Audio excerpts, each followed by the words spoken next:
प्रिय विद्यार्थियों, एमए उत्तरार्ध नवम प्रश्न पत्र। मेरे राम का मुकुट भीग रहा है विद्यानिवास मिश्र का ललित निबंध संग्रह है। हम इसका आज प्रथम निबंध पढ़ेंगे, मुकुट, मेखला और नुपुर। बच्चों, ये पुस्तक आपके पास है तो बहुत अच्छी बात है, नहीं है तो ख़रीद लीजिए।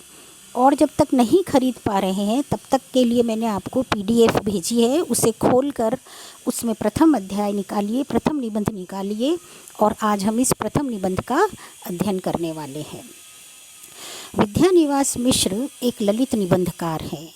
कल जब मैंने आपको मेरे राम का मुकुट भीग रहा है पुस्तक का एक परिचयात्मक विश्लेषण बताया था, तब आपको ये स्पष्ट कर दिया था कि विद्यानिवास मिश्र संस्कृत के प्रकांड पंडित हैं, जाने माने भाषाविद हैं, लोक जीवन को लेकर उनके मन में गहरी आस्था है और वे परंपरा के मूल्यों पर बल देते हैं। आंचलिक बोलियों के शब्दों को प्रोत्साहन देते हुए वे आनंद तत्व की सरसता के साथ अपना सृजन धर्म निभाते हैं। मुकुट, मेखला और नुपुर नामक निबंध में भी प्रकृति की गोद में विचरते हुए, प्रकृति के आनंद को देखते हुए उन्होंने पौराणिक कथाओं के संदर्भों और जीवन दर्शन के साथ भावधारा और कल्पना की उड़ान के साथ अपनी अभिव्यक्ति प्रस्तुत की है। इस निबंध में बच्चों, लेखक ये स्पष्ट करना चाहता है कि वो विंध्य के प्रदेश में अपनी प्रवासी ज़िंदगी व्यतीत करता हुआ जब वहाँ से 17 वर्षों के बाद लौट कर आता है, तब भी लेखक के मन पर वहाँ रहे हुए जीवन की आत्मीयता घूम रही होती है। उस आत्मीयता की अपूर्व संपदा को लेकर लेखक घर लौटता है, लेकिन वह उनकी स्मृतियों से हटती नहीं है और उस आत्मीयता की तलाश में लेखक अपने मन के भीतर के जंगलों में, वीरान पठारों में यात्रा करते रहते हैं। एक तरह से ये कह सकते हैं कि वह प्रवास अपने दर्द के साथ घर में ही आ पहुंचा है।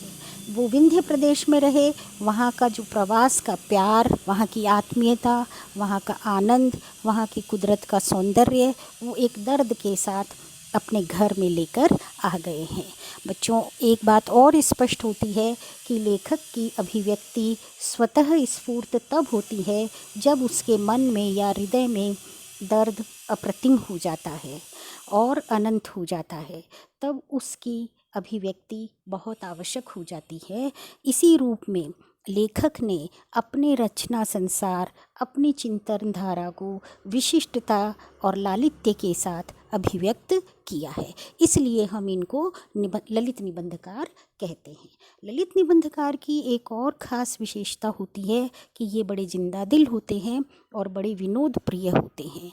लेखन का धर्म अभिव्यक्ति के साथ, सामाजिक संदेश के साथ यह भी होता है कि वे व्यक्ति के मन को सरस करे, व्यक्ति के मन का दुख और दर्द कम करके उन्हें डाइवर्ट करे। इसलिए भी हम कभी निबंध पढ़ते हैं, इसलिए भी कभी हम कहानी पढ़ते हैं, इसलिए भी हम कभी कविता का रस पीते हैं। एक चीज़ इन निबंध के संदर्भ में और यह भी है कि लेखक उस परिवेश में पला बढ़ा जहाँ अभाव भी थे और जहाँ प्राकृतिक सौंदर्य भी था। तो लोक संस्कृति और प्राकृतिक सौंदर्य और अभाव ने लेखक को बड़ा संघर्ष और सौंदर्य बोध प्रदान किया है। मैं आपको ये स्पष्ट करती हूँ कि देखिए, ये आपको मैं PDF में भेज रही हूँ, आप इसको पढ़िए और अच्छे से देखिए। अब व्याख्या के योग्य क्या है कि जब जब मैंने कोसों दूर झाड़ियों जब मैंने कोसों दूर झाड़ियों और पथरीले चट्टानों के बीच में वसुधा के वक्ष से स्तन्यपान करती हुई सरिताओं को देखा है, तब मुझे अनंत और अपार जीवन का उमड़ाव लिए वे अधीर नारायणी, सदा नीरा, कौशिकी सरीखी नदियाँ याद आई है, जिनके प्रेमावेग में जाने कितने शत सहस्त्र जनों का विध्वंस प्रतिवर्ष निहित रहता है और उनके अधैर्य की बराबर यहाँ उपशांति मिली है। ठीक इसी प्रकार अज्ञेय की अमर पंक्तियाँ भी लेखक को याद आती है और वे अपने निबंध में आगे कहते हैं कि विरह की पीड़ा न हो तो प्रेम क्या जीता रहेगा। अर्थात हिमालय भारत के उस गौरव का प्रतीक है जिसका दर्शन उसने अपनी सभ्यता के प्रथम यौवन में कालिदास की प्रथम प्रसन्न वाणी में किया है।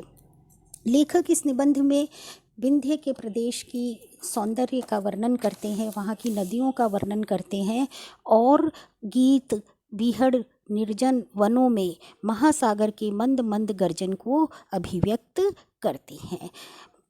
आगे देखिए लेखक क्या कहता है। मातृभूमि की वंदना में जिन कवियों ने गीत गाए हैं उन सब ने इसको खंड करके नहीं देखा, खंड को देखते हुए भी इसकी अखंडता को उसमें पाने की कोशिश की, पर इस अखंड भूमि को अपने खंड से तिरोहित करने का प्रयत्न उन्होंने नहीं किया।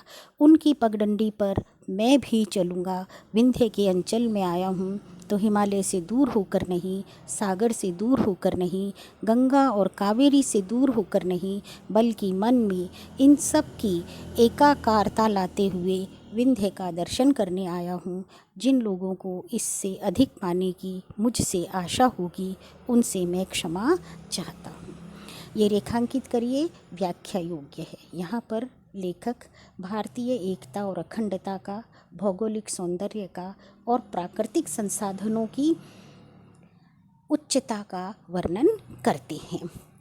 इसके बाद देखिए लेखक आगे क्या कहता है कि लेखक का क्या विश्वास है कि छोटी प्रीति बड़ी प्रीति को जन्म न दे सके और बड़ी प्रीति भी ऐसी प्रीति को जन्म न दे सके जिसमें प्रीति पात्र कौन है यह पहचानना, यह अंगुली निर्देश करके बताना असंभव हो जाए तो उसे मैं मनुष्य की दयनीय दुर्बलता मानता हूँ। मनुष्य की पहचान निसंदेह ममता है, पर साथ ही मनुष्यता का मापदंड भी उस ममता का दान है। उस दान में जिसने कंजूसी की है वह बौना बनकर रह गया, और दान देना ही नहीं दान लेना भी, और इसलिए दान को भी समर्पण कर देना उसकी महत्ता है। लेखक प्रकांड पंडित है, धर्म को मानते हैं, इन्हें संस्कार अपनी माँ के जुड़ाव से प्राप्त हुए हैं। ये अपनी जीवनी में, अपने परिचय में बार बार ये बात कहते हैं कि पारिवारिक वातावरण से मुझे पंक्तिवान ब्राह्मण होने का बहुत बड़ा सौभाग्य प्राप्त हुआ है। इसलिए लेखक दान देने में ही विश्वास नहीं करते, दान लेने का भी एक अनुशासन है, और दान लेकर के उसके दान को समर्पित कर देना, उसके संकल्प की पूर्ति के लिए उसको श्रद्धा और निष्ठा के साथ पूरा कर देना भी एक विशेष महत्ता रखता है। यहाँ पर भारतीय संस्कृति के त्याग जैसे महान मूल्य की महिमा का वर्णन करते हुए लेखक ये कहते हैं कि एक प्रीति अन्य प्रीति को जन्म देती है, वह प्रीति किसी और अन्य बड़ी प्रीति को जन्म देती है। अर्थात जब मनुष्य के मन में प्रेम, करुणा, दया, सहिष्णुता, त्याग जैसे मूल्यों का संचार होने लगता है तो भ्रातृत्व की भावना, वसुधैव कुटुंबकम की भावना, एक सद्भावना, एक समरसता, एक समन्वय पैदा होता है, और वह सामाजिक संरचना को बहुत सरस कर देता है। ये सामाजिक संरचना हमारी प्रकृति को गहरा करती है, हमारे समुद्रों के पानी को उर्मिल और निश्चल करती है। तो मनुष्य के मन से निकलने वाली भावनाओं के संदर्भ में लेखक ने यहाँ पर इस बात को स्पष्ट किया है। ये पद भी व्याख्या के योग्य है। इस गद्यांश को आप व्याख्या के रूप में अपने होम असाइनमेंट के रूप में लिखेंगे। लेखक निबंध में बड़ी सहज सरल भाषा का प्रयोग करते हुए आगे बढ़ता है और विंध्याचल पर्वत की विशेषताओं को भारत का अलंकार बनने के लिए नहीं बल्कि उसका हृदय बनने के लिए भी अधिक उपयुक्त मानता है। भौगोलिक स्थिति और ऐतिहासिक दृष्टि से भी यह उत्तर प्रदेश और दक्षिण पूर्व और पश्चिम भारत का संधि स्थल रहा है। आज एक सुगठित और चेतन इकाई के रूप में यह प्रदेश नई शक्ति लेकर उठ रहा है, तो केवल यही कामना है कि इस शक्ति का विनियोग गलत रास्ते में ना हो। हम प्राकृतिक संसाधनों का उपयोग करें, लेकिन प्रकृति के साथ खिलवाड़ ना करें, क्योंकि प्रकृति का संरक्षण हमारे जीवन का पोषण है, हमारे जीवन की संपत्ति है। इसलिए मैं जो कुछ देख सुन सका हूँ उससे मुझे बस यही लालसा हुई है कि वसुमती के सोए हुए ये शक्ति स्रोत समस्त भूमंडल में रस फैला सके। लेखक की क्या भावना है? एक लघु उत्तरात्मक प्रश्न बनता है कि वसुमती के सोए हुए ये शक्ति स्रोत समस्त भूमंडल में रस फैला सके, ये लेखक की उत्तरोत्तर कामना है। लोगों ने अगस्त्य वाली कहानी के बारे में कई बार सुना है और उसमें लोगों को व्यथा भी कई बार अनुभव करने को मिली है, पर मैं विंध्य के उस महान विनय को अवनति मानने के लिए कभी तैयार नहीं हूँ। उसी प्रकार जिस प्रकार की तुलसी की दास्य भक्ति को मनुष्य की कायरता मानने के लिए मैं तैयार नहीं हुआ था।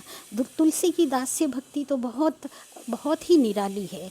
तुलसी कितने विनय से, बड़े विनम्र भाव से अपनी राम के दरबार में एक अपनी अर्जी भेजते हैं, जिसको वे विनय पत्रिका कहते हैं कि ये मेरी विनय पत्रिका है। और तुलसी क्या कहते हैं श्री राम को कि श्री राम सुनो, अभी तक तो आपने छोटे मोटे पापियों का उद्धार किया है, मेरे जैसे बड़े पापी का उद्धार करो तो मैं जानूं। क्या कहते हैं? हों तारो गिद्ध गिद्ध ही, अभी तक तो गिद्ध गिद्धों का ही उद्धार किया है और मैं तो अवगुणों की खान हूँ। अपने अवगुणों को बड़े उदार भाव से स्वीकार करना और उनके लिए क्षमा प्रार्थी न होकर अधिकार भाव से ये कहना कि मौसम पापी का उद्धार तुम कर दो तो जानूं कि तुम दया निधान हो, तुम करुणा निधान हो। तो ये अधिकार भावना व्यक्ति में तब आती है जब उसकी भक्ति भावना में गहराई होती है, अनन्यता होती है और एकात्मकता का भाव होता है। ईश्वर से जुड़ने के लिए संपूर्ण त्याग करने की भावना, सर्वस्व न्योछावर कर देने की भावना ही भक्त को ईश्वर के करीब ले जाती है। तो ये दास्य भक्ति की जो मनुष्य की भावना है, तुलसी की भावना है, वह कायरता की भावना नहीं है। ये उनके प्रेम के अधिकार की, उदारता की उच्च बलवती भावना है, जिसे लेखक क्या कहते हैं? शक्तिशाली की विनय कायरता नहीं होती। हिमालय अपनी ऊंचाई में बड़ा है, सागर अपनी गहराई में बड़ा है, विंध्य अपने विनय के विस्तार में बड़ा है।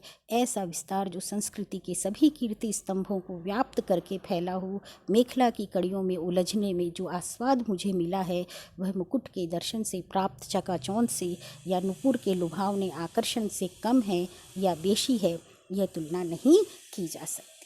कि कौन सा सौंदर्य कम है, कौन सा सौंदर्य अधिक है, ये पत्थर सुंदर है, ये लहर सुंदर है, इनकी तुलना नहीं की जा सकती है। हिमालय भी बड़ा है, सागर भी गहरा है और विंध्य भी विनय के प्रसार में बड़ा है। प्रकृति का कण कण हमारे लिए समान है और समान रूप से लाभदायी है, ये बात लेखक कहता है। अंत में बहुत सुंदर पंक्ति के साथ निबंध का अंत करता है जो हमें जीवन के नज़दीक ले जाती है। और क्या कहता है लेखक? जैसे दाख, मिश्री और मधु की मिठास एकदम अलग होती है। दाख भी मीठी है, मिश्री भी मीठी है, मधु यानी शहद भी मीठा है, लेकिन तीनों की मिठास के गुण और तीनों की मिठास की अनिवार्यता जीवन को जिस तरह जीवन देती है, ठीक वैसे ही कुदरत या प्रकृति हमसे जुड़ी हुई है। तो बच्चों, इस निबंध को एक बार अच्छे से पढ़िए। मैंने व्याख्या योग्य स्थल लिखाए हैं, उनकी व्याख्या लिखिए और जब मैं आपको होम असाइनमेंट के रूप में कुछ प्रश्न दूंगी उनका उत्तर भी आप लिखिए। तब तक के लिए इस निबंध को अच्छे से पढ़िए। बंद हो गया।